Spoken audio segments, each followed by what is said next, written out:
الگ قوم ہے، ان کا رہنا سہنا، اٹھنا بیٹھنا، کھانا پینا الگ ہے. ہمارا اٹھنا بیٹھنا، کھانا پینا، سارے معاملات الگ ہیں. تہذیب و تمدن الگ ہے. لہذا ہمیں الگ سے خطہ چاہیے جہاں ہم اسلامی نظریات کے مطابق آزاد ہو کے اپنا وقت گزار سکیں. اس دو قومی نظریے کی بنیاد پر پہلے تو علامہ اقبال اس کے قائل نہیں تھے. علامہ اقبال کا پہلے خیال یہ تھا کہ سارے جہاں سے اچھا ہندوستان ہمارا، یہ اقبال نے لکھا تھا. پھر اقبال کہتے ہیں میری سوچ بدلی اور پھر میں نے کہا کہ نہیں، خطوں کے زور پہ نہیں، آپ رنگ نسل کے زور پہ نہیں، بلکہ کہنے لگے کہ اپنی ملت پر قیاس اقوام مغرب سے نہ کر، خاص ہے ترکیب میں قوم رسول ہاشمی. آپ جو تقسیم کریں گے، یہ جو تقسیم ہوئی ہے نا عرب کی، یہ مذہب کی بنیاد پہ نہیں ہوئی. یہ تو ان کی ذاتی لڑائیاں تھیں، چھوٹا سا دبئی بن گیا، چھوٹا سا مسقط، چھوٹا سا ابوظہبی. یہ تو ان کی ذاتی لڑائیاں تھیں، قبیلوں کی لڑائیاں تھیں، جنگیں تھیں، چھوٹے چھوٹے ملک الگ سے تقسیم ہو گئے. یہ مذہب کی بنیاد پہ ایسا نہیں ہوا. دنیا میں جتنی ریاستیں ٹوٹ کر بڑی ریاستوں سے الگ ہوئیں تو اس میں یہ تھا کہ ہماری قوم الگ ہے، ہم سردار علیحدہ سے ہیں، اس لیے ہم علیحدگی پسند ہیں. دنیا کے اندر دو ہی وطن ہیں جو دین کے نام پہ بنے، دو ہی اسٹیٹ ہیں جو اسلام کے نام پر وجود میں آئیں. پہلی مدینہ منورہ ہے اور دوسری پاکستان ہے. خالص مذہب کے نام پر یہ دو ریاستیں وجود میں ہیں، ایک مدینہ طیبہ اور دوسرا پاکستان. پاکستان کا مطلب کیا؟ لا الہ الا اللہ محمد رسول اللہ صلی اللہ علیہ وسلم. اس بنیاد پر اس وطن کو، خطے کو حاصل کیا گیا. یہی نعرہ لگایا گیا، یہی نعرہ محمد علی جناح لگاتے تھے، یہی ڈاکٹر اقبال لگاتے تھے، یہی نعرہ چودھری رحمت علی لگاتے تھے. یہی وہ نعرہ تھا جس نعرے کو تحریک پاکستان کے قائدین نے آگے پہنچایا. اس زمانے میں جو رائٹر لکھتے تھے ان کی تحریریں آپ آج بھی نکال کے دیکھ لیں. وہ کہا کرتے تھے کہ پاکستان قائم ہوگا تو امیر غریب کی تفریق ختم ہوگی، پاکستان میں وہی نظام آئے گا جو نظام رسول پاک صلی اللہ علیہ وسلم لے کے آئے، قرآن کو نافذ کر دیا جائے گا.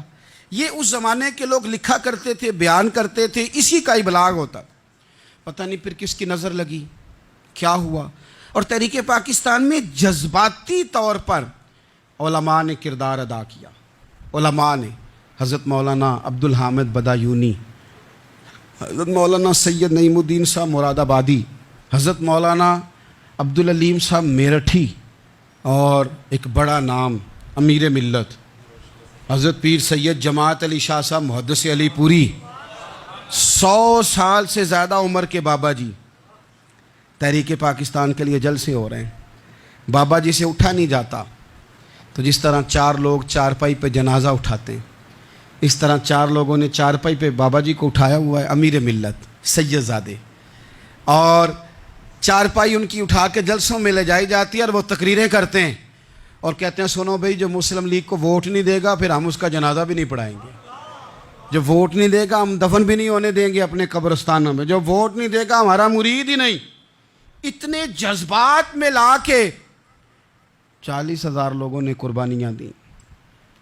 ایک نظریہ تھا کہ ہندو الگ قوم ہے، مسلمان ایک، اور پھر پاکستان بنایا گیا. آج کیا دھما چوکڑی ہے، کیا ذاتوں پاتوں کی بنیاد پر؟ یہ تو ہندوؤں کا طریقہ تھا کہ وہ ذاتیں پاتیں گنتے تھے کہ یہ برہمن ہے، یہ شوتری ہے، یہ کھتری ہے، یہ فلانا ہے، یہ ہمارے گھر نہیں آ سکتا، یہ نیچ ہے. اور اگر آج اس ملک میں بھی الیکشن ذات کی بنیاد پہ لڑا جائے اور یہاں بھی صرف اس لیے سپورٹ کیا جائے کہ یہ میری برادری کا ہے، صرف اس لیے سپورٹ کیا جائے کہ میرا قبیلہ ہے، پہلے دیکھا جائے کہ یہاں کون سی برادری مضبوط ہے تو اس کینڈیڈیٹ کو ٹکٹ دیا جائے، تو پھر کیا آپ نے وطن بنا کے کیا کمال کیا؟ تو اس کا ایک نظریہ ہے.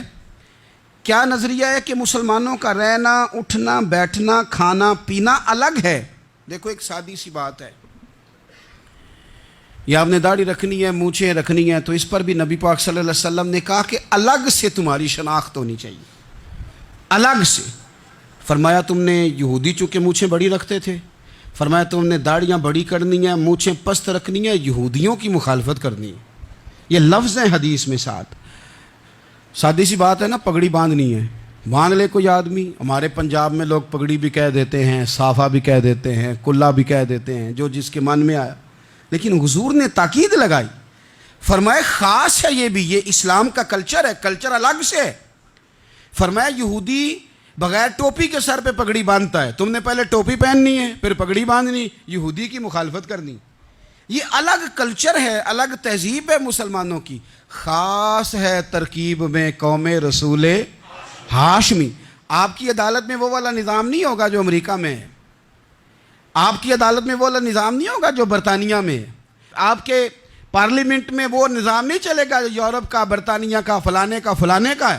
آپ کی پارلیمنٹ میں، آپ کی عدلیہ میں وہ نظام چلے گا جو قرآن کا ہے اور رسول اللہ کے فرمان کا ہے۔ یہ نظریہ تھا، نظریہ۔ اب اس نظریے کی لوگ بات ہی نہیں کرتے، عوام بھی نہیں کرتی، بالکل نہیں۔ میں بڑی دیر سے رو رہا ہوں، بہت سارے بڑی بڑی گدیوں کے پیر بھی نہیں کرتے۔ ان کو پتہ ہے کہ اگر نظام مصطفیٰ نافذ ہوتا ہے تو مجھے بھی بتانا پڑے گا کہ 80 مربع کہاں سے آئے، مجھے بھی بتانا پڑے گا کہ یہ جو میں 1.25 کروڑ کی کار میں گاڑی میں گھومتا ہوں تو یہ کہاں سے آئی، حساب دینا پڑے گا۔ اور پھر جب پاکستان بن گیا، قربانیوں کے بعد بنا، آپ نے ناراض نہیں ہونا، میرا مہاجر فیملی سے تعلق ہے، جو عزیز رشتہ دار قریبی یہاں رہتے تھے نا مقامی، وہ تو مہاجروں میں رشتہ داری نہیں کرتے تھے۔ صحیح کہہ رہا ہوں؟ کہتے مہاجر ہے، اچھا جی غیر مسلم ہے، جگہ نہیں دیتے تھے رہنے کو۔ میں کیسے آپ کو بات بتاؤں؟ پھر اس چھوٹی چھوٹی غلطیوں کو لوگوں نے ووٹ بنا کے بڑی بڑی قتل و غارت نہیں کی اس ملک میں۔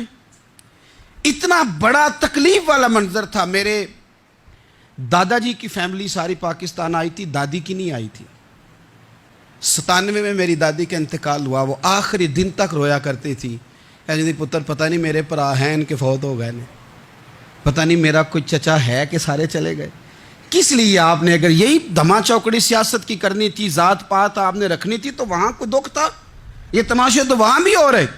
وہ آخری دن تک رویا کرتی تھی۔ اب تو خیر آنکھیں بڑی جدید، ان کا آپریشن ہوتا ہے، تو ایک زمانے میں آنکھوں کا آپریشن ہوتا تھا، ڈاکٹر کہتے تھے لائٹ بند رکھو، سبز رنگ کی پٹی باندھو، 4 گھنٹے کے بعد دارو ڈالنا ہے آنکھ میں، ڈراپس ڈالنے۔ میں 4 گھنٹے کے بعد ان کی آنکھوں میں ڈراپس ڈالنے جاتا تھا تو کبھی کبھی